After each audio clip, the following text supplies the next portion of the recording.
Alright everybody, welcome to Simply Bitcoin. Very special episode. Phil's out for the week. You guys know the deal. I'm coming at you live. Well, I'm recording this live from Bitcoin Park in Nashville, Tennessee. And what Bitcoin Park is this little complex. It's not really little, right? It's two houses, Bitcoin TV studios in here too. I did a rabbit hole recap episode with Matt Odell from it. Awesome. Hopefully I'll be able to record there for tomorrow. Phil's out for the week, like I mentioned. So who's co-hosting instead is the legendary Optimus Field. So he's going to be in for the week. But anyways, let's get to the numbers. Number time! Brought to you by Nodl. They make some of the best Bitcoin nodes, like the Nodl Dojo. It's in red. That means it's faster. Also made of metal. This is hand-built by the Nodl guys in Paris. Run your own version of Bitcoin Core and the Lightning Network, all in the comfort of your own home. Remember, guys, if you don't run your own Bitcoin node, you're trusting someone else's. That's a big no-no for privacy, so get yourself a Nodl today. All right, so it's going to be a little bit different today, guys, because I'm doing the numbers. This whole week is going to be a little bit of a change-up. We're going to spice it up. So I picked my favorite numbers metrics. They're going to be a little bit different than Phil's. Bear with me. Please comment down below if you want us to go to the previous numbers, but this is the Nico special. Anyways, the price at the time of recording is 30,990. The sats per dollar, also known as Moscow time, is 3,227. Market cap is at 590 billion. That's tiny. Held in corporate treasuries, meaning the amount of Bitcoin held in corporate treasuries is 1,660,000 Bitcoin. Block height, 739,783. Total Lightning Network capacity, 3,978 Bitcoin. And the amount of reachable Bitcoin nodes continues to go up at 16,036. So overall, very good numbers. And because Optimus Fields is co-hosting with me this week, he is going to be hosting the numbers. Anyways, Optimus, what do you have for us today? I don't even know, so I'm going to be surprised too. Beautiful. Well, I hope I can make you proud. One point that I wanted to make is I was following Amboss, and it said that we have reached 4K Lightning or 4K Bitcoin in public Lightning channels. So that Clark Moody needs to get updated. Lightning Network is going up. So bullish, guys. Super bullish. All right, guys. So I'm here to give you guys the numbers. And I saw this really cool thread by a friend, Gary. And let me throw this up for you guys. And I think it makes a really good point that is definitely dear to my heart. I really feel that this is something that changed my life, and I want to emphasize this for more people. So if you can see here on the bottom, this is Gary quote tweeting Logan. I'm not sure who he is, but anyways, he did a great tweet, and he says, "You shouldn't be forced to invest your money in order to grow or even preserve your wealth. Saving your money should be effective, but our current monetary system punishes saving. This creates massive downstream problems, and Bitcoin fixes this." So there's a great thread you guys can go follow. But Gary did a great comment, and he goes, "I follow a large local Facebook group, and every day I see multiple people ask, I have X amount of cash, give me ideas to invest it. Amounts from as little as $100 to 100K. People from all walks know they can't hold on to cash and feel pressured to put it to work. It's sad." So guys, I know exactly what this feels like. Nico and Phil say it all the time. When you start hodling Bitcoin, everything starts getting cheaper. But the point that I want to make here is the idea that fiat money is so bad that even the normal person understands you can't save in fiat. So I saw this chart by Fred, St. Louis Fed, and this came out, I believe it was last week. And this is the personal saving rate that the Fed is putting out. And if you look, it's at 4.4%, which if you go back, hasn't been this low since mid 2008. So if you remember what happened in 2008, we had a pretty big financial catastrophe. And in situations like that, people should be saving for those uncertain times. Well, it looks like we're back in the same space and people are not saving money. And furthermore, it doesn't really matter whether you are rich or you are poor. it's the same idea. Everyone is trying to keep up with the Joneses, and they are living paycheck to paycheck, and they're not saving money. So if you look at this headline, it says 1 in 3 Americans earning $250,000 or more say they live paycheck to paycheck. Like, how can that be possible? Well, like I said, people are trying to keep up with the Joneses. They're all trying to look rich. No one wants to save because they understand you can't save money. You need to buy assets. You need to buy things because your money doesn't hold value. So to be exact, 36% of Americans taking home $250,000 or more claim to be running out of money paycheck to paycheck, according to a 4,000 person survey. So guys, the study isn't necessarily saying that these people with money don't have any leftover money, but it's getting harder for them to keep up with these big salaries. So guys, if even rich people can't live like a normal life, what do you think an average person is going to do when the fiat money is completely being destroyed? So guys, I know you're a Bitcoiner. I know you understand what's going on, but the average person is feeling it. They're feeling the sticker shock, the inflation shock, and it can't be hit anymore. No one's saving money. The dollar is freaking getting inflated. Like, the average person is feeling the effects of inflation, and they can't hide it anymore. So guys, I know you're a Bitcoiner, but we need to really push and emphasize the idea that, guys, it really just starts with saving money. Like, that's the fundamental thing. You guys need to stop living above your means, save in Bitcoin, and as Matt Odell always say, just stay humble, stack sats. It's not glorious. It's not as as amazing as getting a huge 10x gain with your shitcoin, but this is the way that you build wealth, guys. Stack sats, stay humble, trust the process. It works. It's done it for me. It's done it for Nico. It's done it for a lot of friends. This is the way. Just trust the process and save some money, guys. Save in Bitcoin, and your future will be fucking awesome. Nico, what do you think? Yeah, man, I think you hit the nail on the head, and Opti is finding, that's what I call him, this is a nickname. Optimus is too long to say every day, so Opti is a good middle ground. He's finding his voice, he's finding his broadcasting voice. It's absolutely glorious to see this happen in real time. Every time he gets just a little bit better, it's freaking awesome to see. In terms of the saving, yeah, Bitcoin you're saving in a deflationary currency. That means that the value of your savings just goes up in value over time versus what you have in fiat, which is it's an inflationary currency, meaning it goes down in value, right? And a lot of people are like, oh, the fiat is stable. That's what you hear a lot of the central bankers say. It's stable. There's too much volatility in Bitcoin. Well, that's a scam, because the volatility in Bitcoin, it goes up, right? So it's going up and to the right, while the so-called stability in stable coins and in fiat, right, the original shitcoin, it's stability going down. So what would you rather have? Short-term volatility, but always going up and to the right, or short-term stability, but always going down, slowly draining your life energy? So the benefits of saving in a deflationary currency is all of a sudden the money that you work for, it gains value over time. So your purchasing power increases over time. So, and the psychological effects of that are crazy, because all of a sudden you have hope for a future, because in the fiat system, you're constantly working to try to earn more money, to try to stay afloat, which is why you hear all these stories of the paycheck to paychecks, right? We've covered this a lot, right? We had that Financial Times article of a British dude with a good job, but he said something similar to that article. He was worried about the future. How is it that we live in a society that you working a full-time job, but you're still having doubts whether you could make rent or not? That isn't the system. That isn't your fault. That isn't because you're not working hard enough. That is literally because the money is fundamentally broken, right? And that's what Bitcoin fixes. So yeah, it's really important that we keep highlighting that, Opti, so that more people understand the power of saving in a deflationary currency.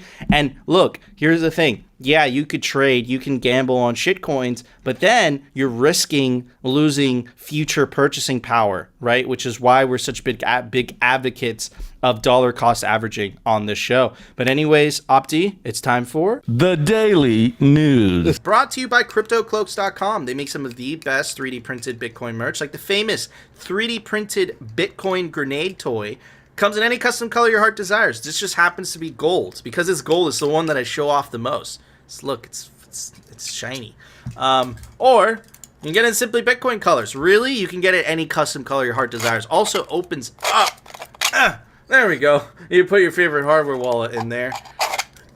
Or you get the 3D printed Bitcoin Honey Badger. And you can take advantage of the promo code down below to get 5% off. All right, guys, we're going to change it up today. We actually released the poll on YouTube, and we asked you guys, hey, would you guys like it if we switch the Daily Fail segment to the Daily News segment? The majority of you guys said, yeah, you would like to see that sometimes.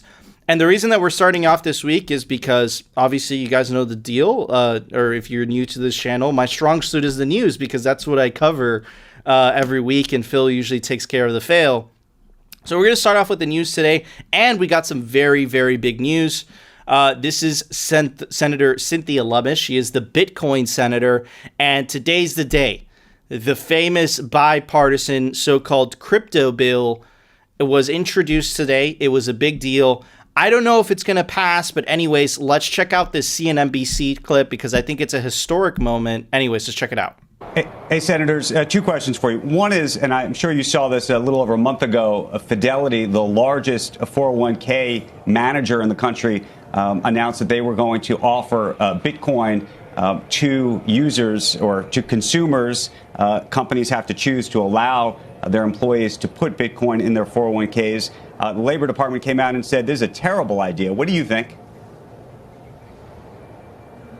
I think the Labor Department's wrong.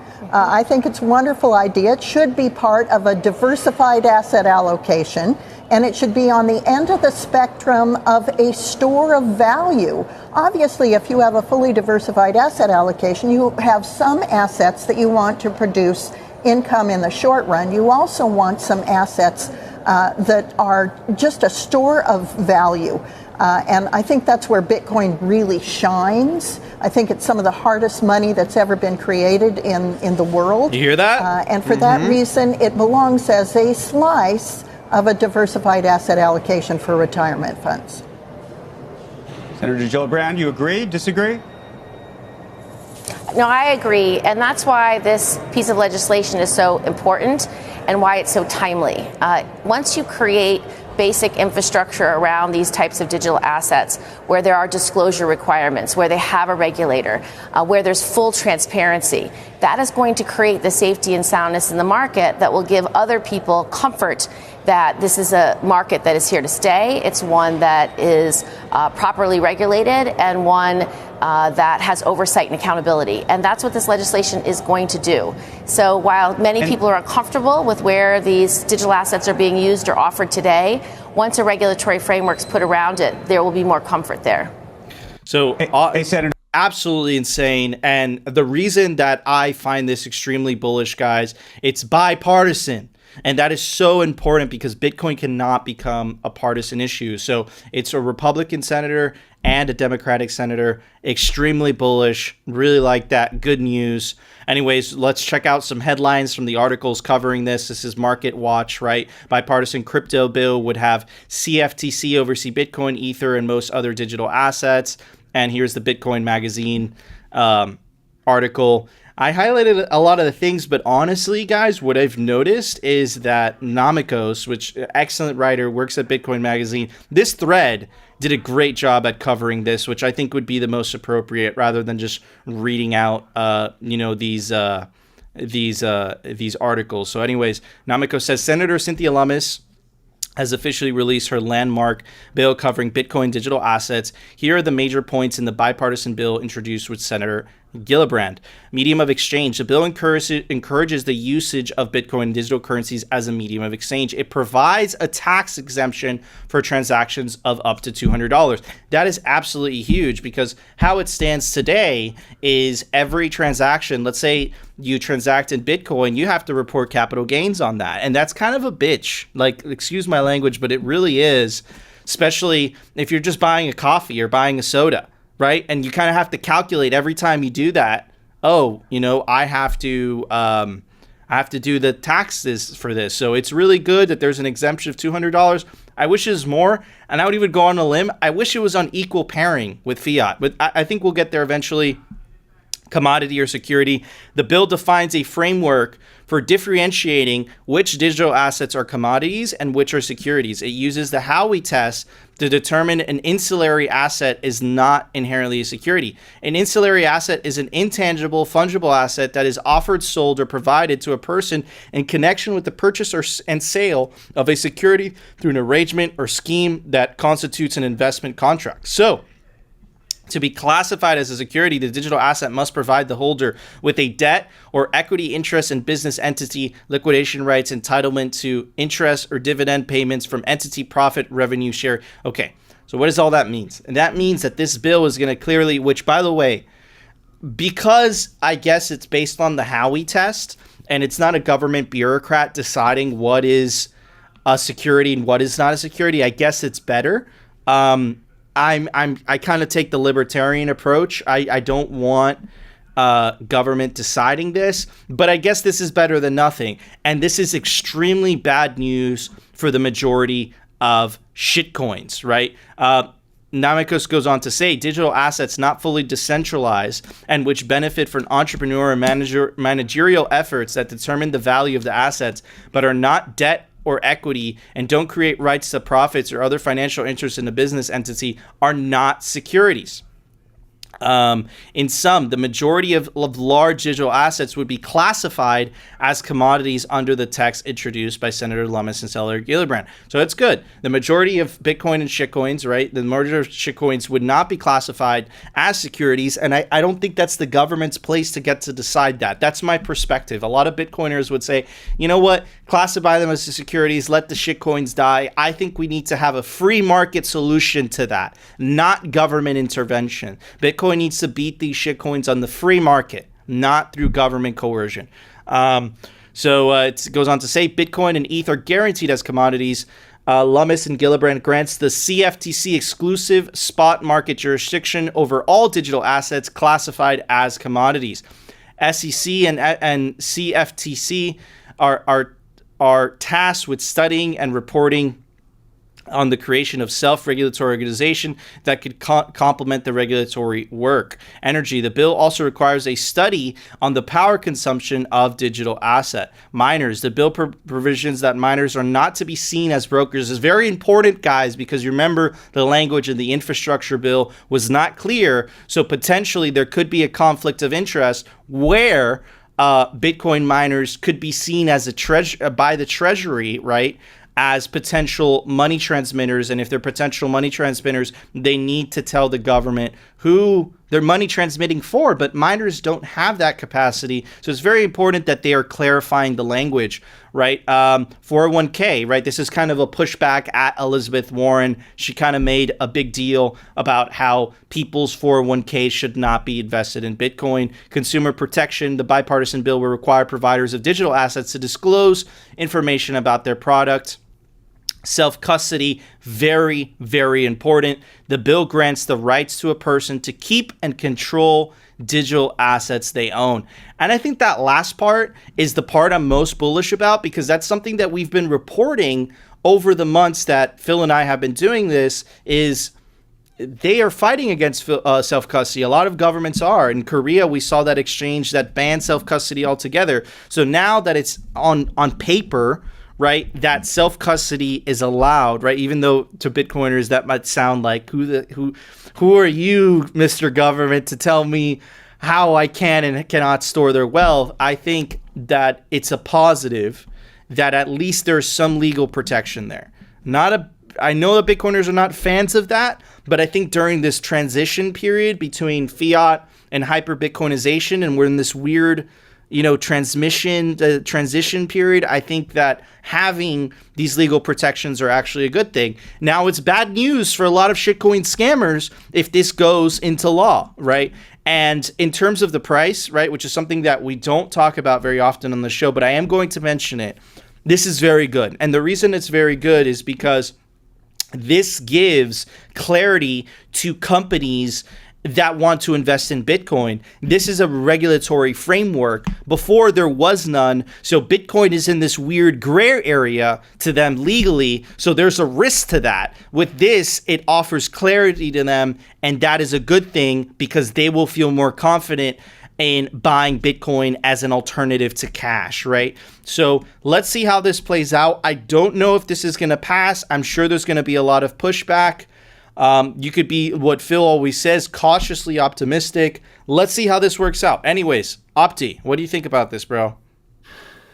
First of all, it's super awesome to see senators talking about Bitcoin in the same way that we do, as a store of value, as the hardest money ever. And of course, Cynthia Lummis would say that, but to have, what's her name, Gillibrand agree with what she's saying, and she's the Democrat, like Nico's saying, it's just beautiful because we say it every week, Bitcoin's incentives beat coercion, and you're seeing it in real time. So that's the first point that I'd like to make. The second one is, of course, Nico brought it up, the $200 tax exemption. Obviously, we'd hope it's bigger, but hey, it's a good first step, and I think we'll see that maybe this is setting a precedent, and like Nico said, who knows if this will actually get pushed through, but I think this is a good starting point.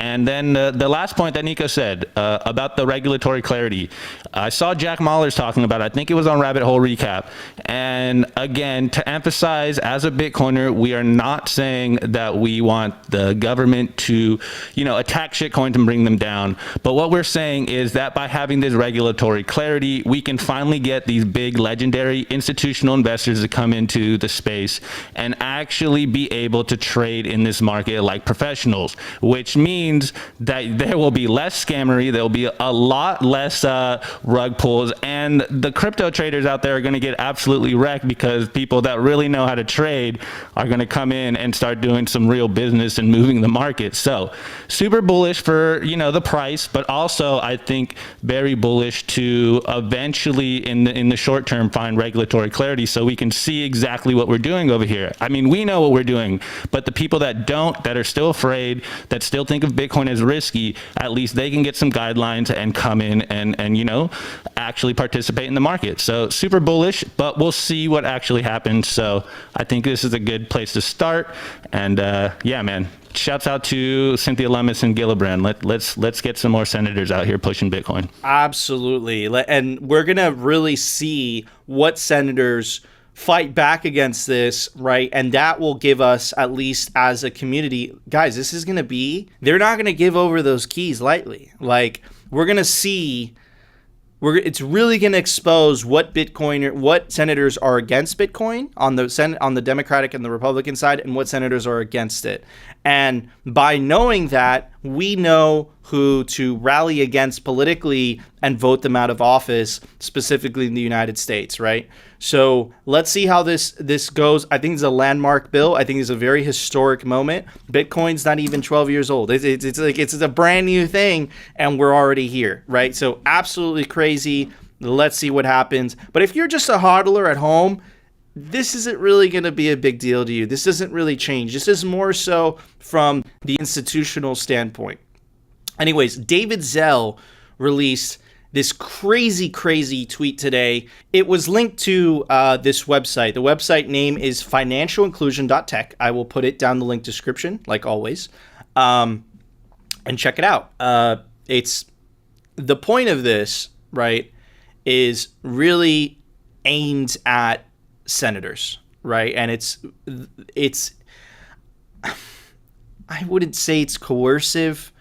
I wouldn't say, I think that this is just you're making a case. You're setting the narrative. You're trying to, this is what Bitcoin does. This is what shitcoins don't do. Maxine Waters is on here, right? Maxine Waters is the senator that was pushing central bank digital currencies. We played you that video. We have Senator House leader, the Senate leader for the Republican side, Mitch McConnell, Senate leader for Democrats, Schumer. We have House leaders for the Democrats, Nancy Pelosi, House leader for the Republicans, Kevin McCarthy. So David Zell, which is part of the Bitcoin Policy Institute, we had him on the show like a week or two ago, summarizes, in my opinion, the most important parts of this letter, and how it was aimed at human rights leaders from 20 countries, and how specifically Bitcoin and stablecoins, this is a shot across the bow against crypto because they're not included in this, right? And what they do is they aid in the struggle for global freedom. Anyways, let's check it out.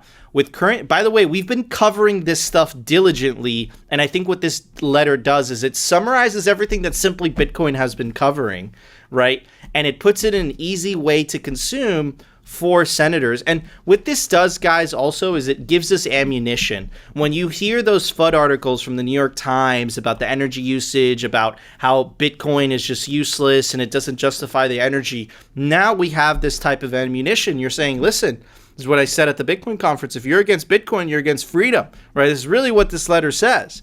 Anyways, today, human rights leaders from 20 countries told Congress how Bitcoin and stablecoins aid in the struggle for global freedom.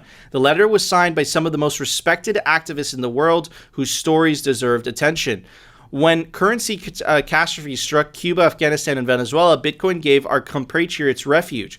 When crackdowns on civil liberties befell Nigeria, Belarus, Hong Kong, Bitcoin helped keep the fight against authoritarianism afloat.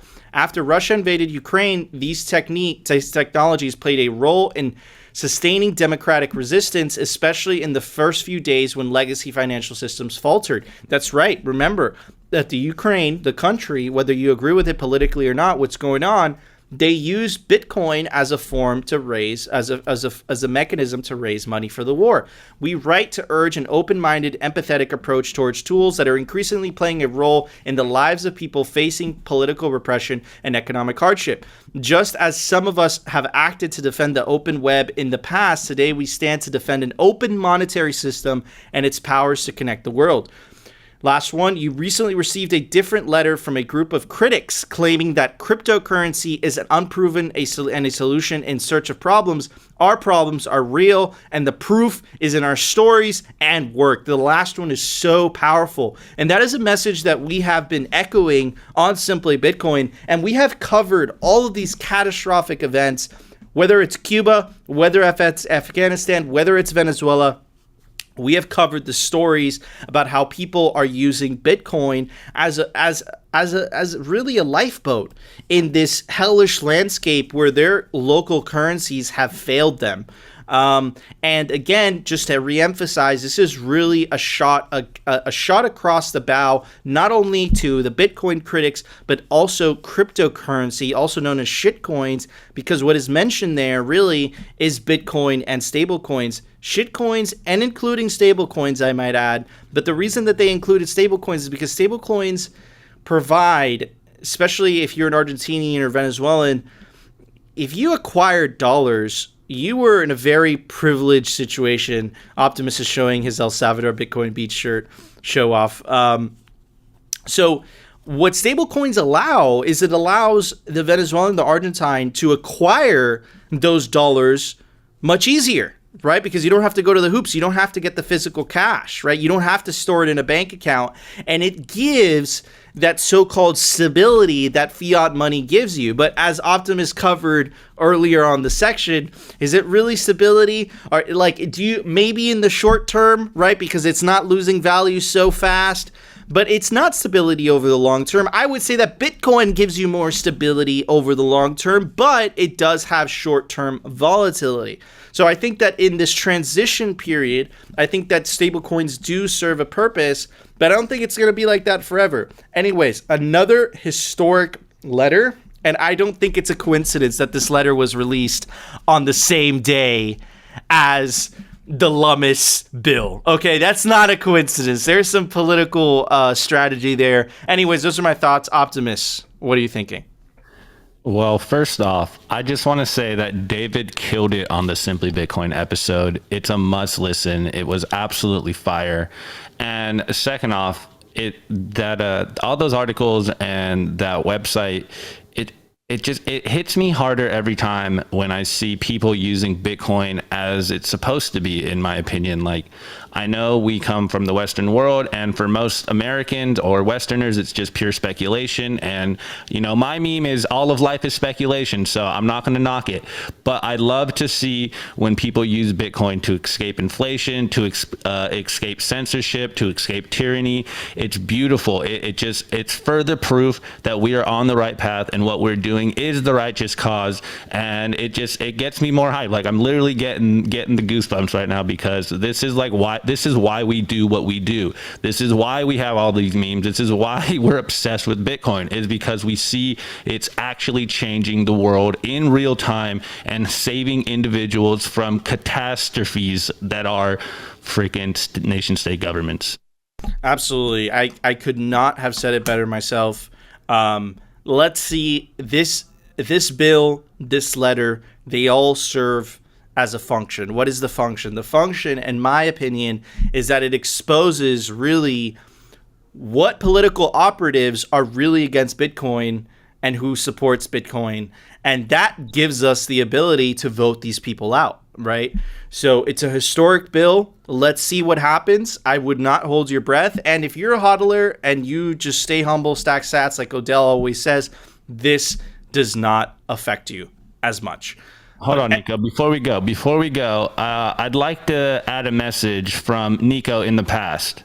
You're against Bitcoin. You're against freedom. Oh my God, Opti and the soundboard. Hit the sailor, bro. Hit the sailor one. What's the second best? There is no second best. That's my favorite one. But anyways, Opti, it's time for the Daily Meme Review. Brought to you by Citadel 21. It's the best Bitcoin cultural zine. It's stories, articles, comics by actual Bitcoiners. Every volume has different artwork. This is the artwork for volume 10. This is the artwork for volume 2. It's almost sold out. And this is the artwork for volume 11. And they're scarce. There's only 1,000 physical copies per volume. So get your physical print of Citadel 21 today before they run out. All right, everybody, welcome to the Daily Meme Review. We review Bitcoin memes. Bitcoin memes play an essential role not only in Bitcoin culture, but in this narrative trench warfare that we're fighting every single day, hand to hand, on the battleground of the internet. Memes are a very effective way to transmit truth. If it isn't true, then people would not understand it. Anyways, first meme by Greg Zag. Risk happens fast. Greg Foss. The fastest things on Earth. Cheetah, airplane, speed of light, shitcoin rug pull. Absolutely true. Next one by Toxicat.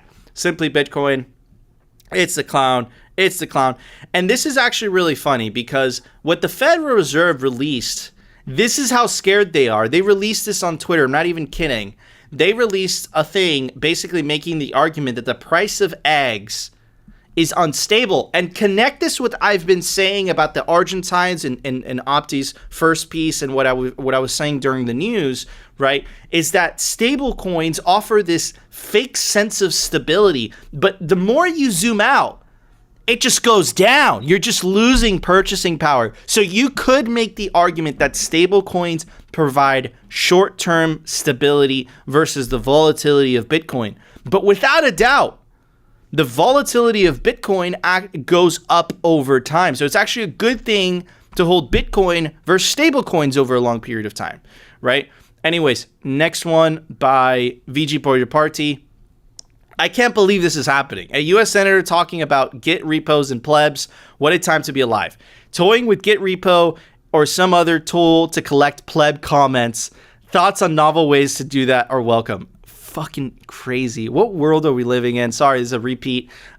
Next one by One Punch Pepe. Don't ever talk to me about capitalism when you want to offer communism as an alternative.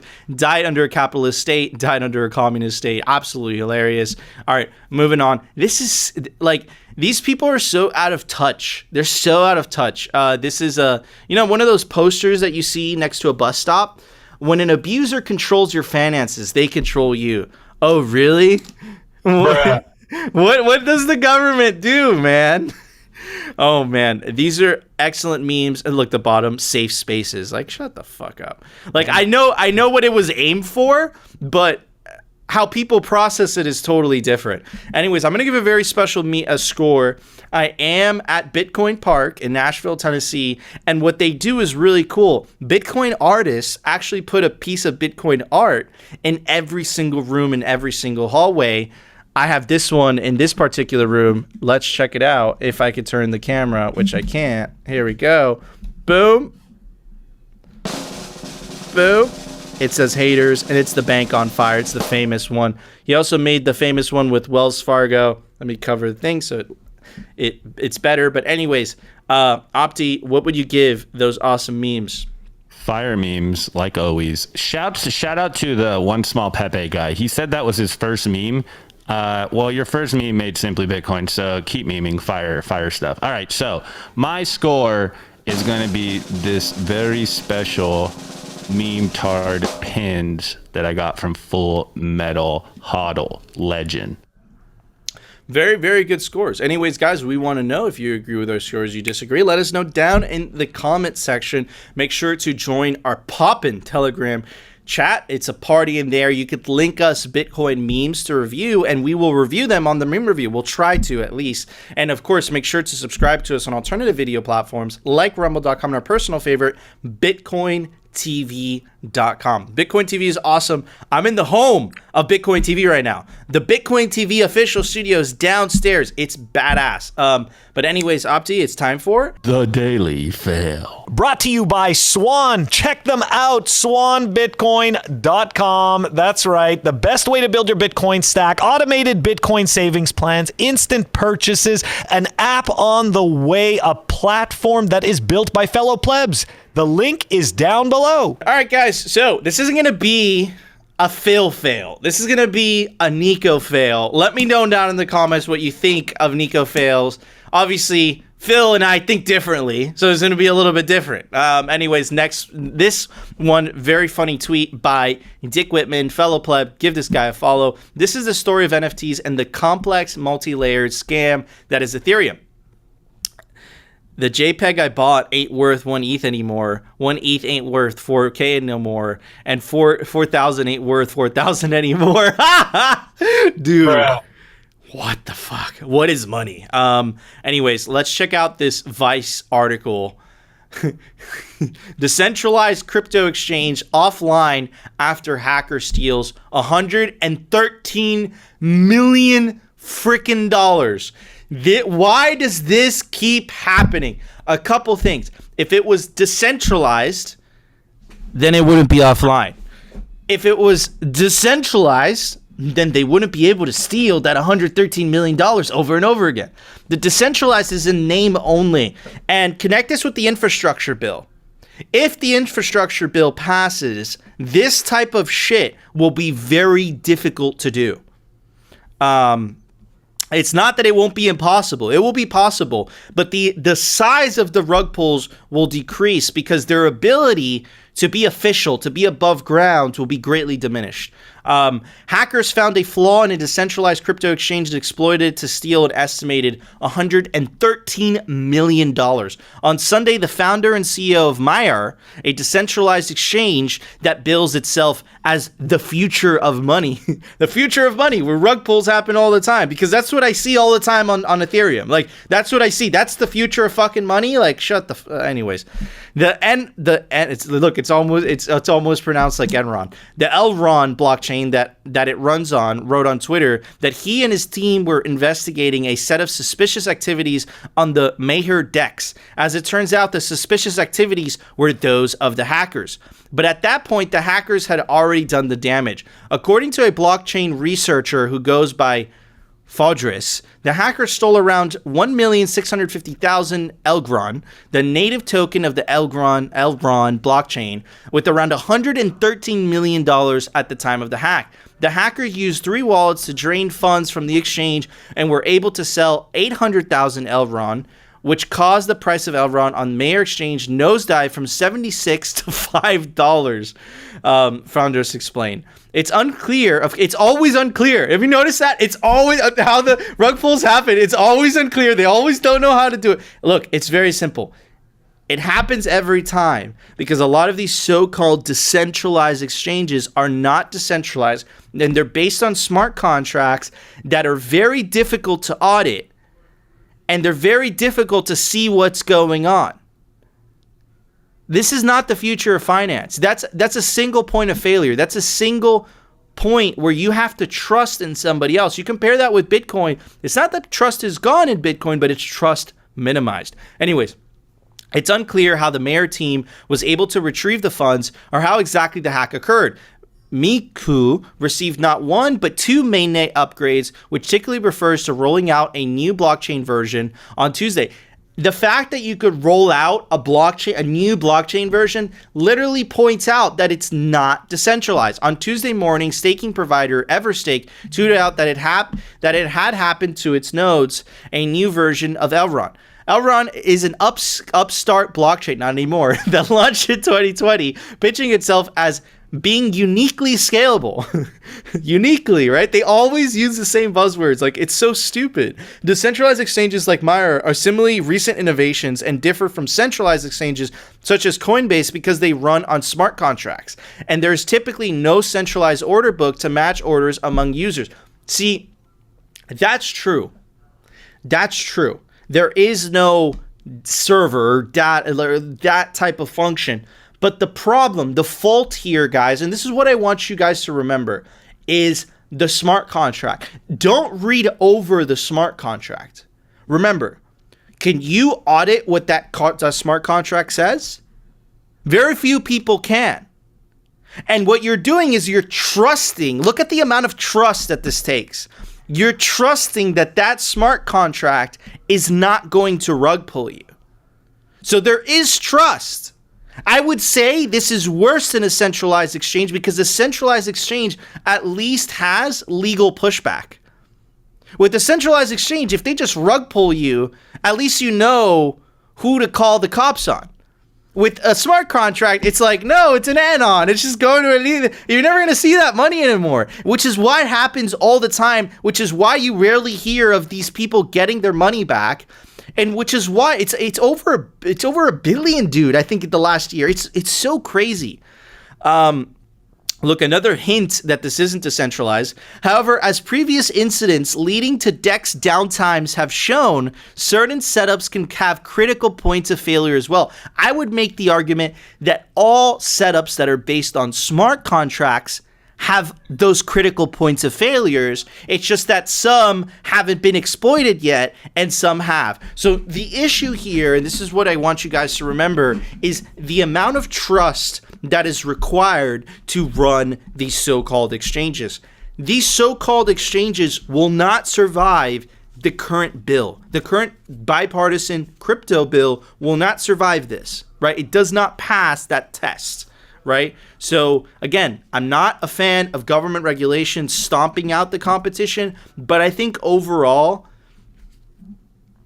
it's not that it will make these things impossible to happen. It's that the level and the amount of rug pulls, in my opinion, will decrease. And I think that overall, that will be a net benefit for their overall space. I think these things are scams. I think when you hear the word smart contract, you should run away. With Bitcoin, it's simple. Do you have the private keys or do you not? That's it. If you have the private keys and no one else has them, that Bitcoin ain't going anywhere for the end of time, right? So, yeah, that's how I feel about it. Anyways, Opti, what are your thoughts? What are your thoughts on another decentralized rug pull?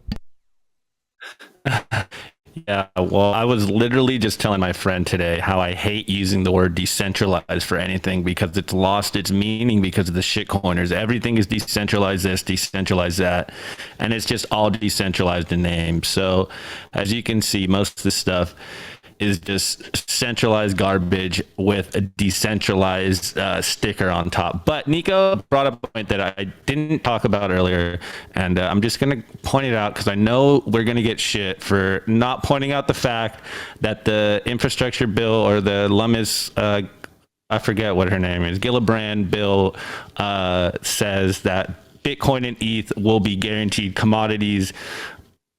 You know my thoughts on ETH being a security. So we're going to say that because I know you guys are going to talk shit in the chat. But guys, like I said, dude, it's all decentralized in name. And just for make a funny, every time you've been saying the L. Ron G coin, I've been thinking of L. Ron Hubbard and Scientology. So like, fail within the fail. Yeah, dude, it's Enron and then the Scientology guy. Like the whole thing, dude. Shitcoins upon shitcoins upon shitcoins, rug pull. This doesn't happen in Bitcoin. Stay humble, stack sats, stick to Bitcoin. Remember, guys, look, the purchasing power of Bitcoin is guaranteed to increase over time because of the halving. So the reason that it says stay humble, stack sats is because lower your time preference. These shitcoins entice you because they give you the feeling that you are going to be the one that gets rich quick at the expense of someone else, of course, right? With Bitcoin, nothing in life is guaranteed, right? You can get hit by a bus tomorrow, God forbid, right? But the way that it's designed, right, the way that the halving works is that it's designed to go up in value and it's designed to go up in purchasing power over time. So if you could put your head down, work very hard, and start saving in Bitcoin rather than trading and speculating, right? And you think in a long time scale, Michael Saylor and Nico coincidentally say 4 years minimum, right? You'll see your purchasing power will increase over time. Not the amount of Bitcoin you have. The amount of Bitcoin will only increase if you buy it or you mine more. But the amount of stuff that you could buy with that said Bitcoin increases. And that is the power of a deflationary currency versus an inflationary currency, which is what Opti was talking about in the beginning of the show. But anyways, Opti, there was an open source software release today. Why don't you tell everybody about it? Software release. Brought to you by CypherSafe. Check them out, cyphersafe.io. Paper's dead. Don't store your seed on paper. Store your seed in the Cypher wheel or the all-new Cypher grid. They both come with a tamper-resistant wire, and the grid comes with a punch tool. All right, guys. So we have a software release for Seed Tool version 1.07. Awesome. Thanks, Opti. I also, guys, make sure to subscribe to us on audio platforms like Apple Podcasts, Spotify, Fountain FM. You could send us sats over there. Also, make sure to check out our clothing sponsor, representltd.com. Phil and I wear the hoodies every single day. It's just Nico this week. So this is the camo hoodie. This is the one I'm going to be wearing all this week. This is my favorite one. This is the one I travel with. It's super good material. They're also coming out with Bitcoin merch and Simply Bitcoin merch. So stay tuned. You can take advantage of the promo code down below to get 10% off anything off the representltd.com online store. Guys, that was our show. Like, again, reminder, Phil is going to be gone for the next 4 days. He's escaping the communist state of Massachusetts. He's fleeing to the free state of Florida. So in this transition time, I'm going to be in Tennessee. Opti and I are going to take over the show. Let us know what you think. If you guys enjoyed the show, you know what to do. Smash that like button. And of course, you want to continue hearing the Bitcoin news and the catastrophic fails from the Bitcoin plebe perspective. Definitely consider subscribing to Simply Bitcoin. And we'll see you tomorrow, guys, for a brand new episode. What's the second best? There is no second best.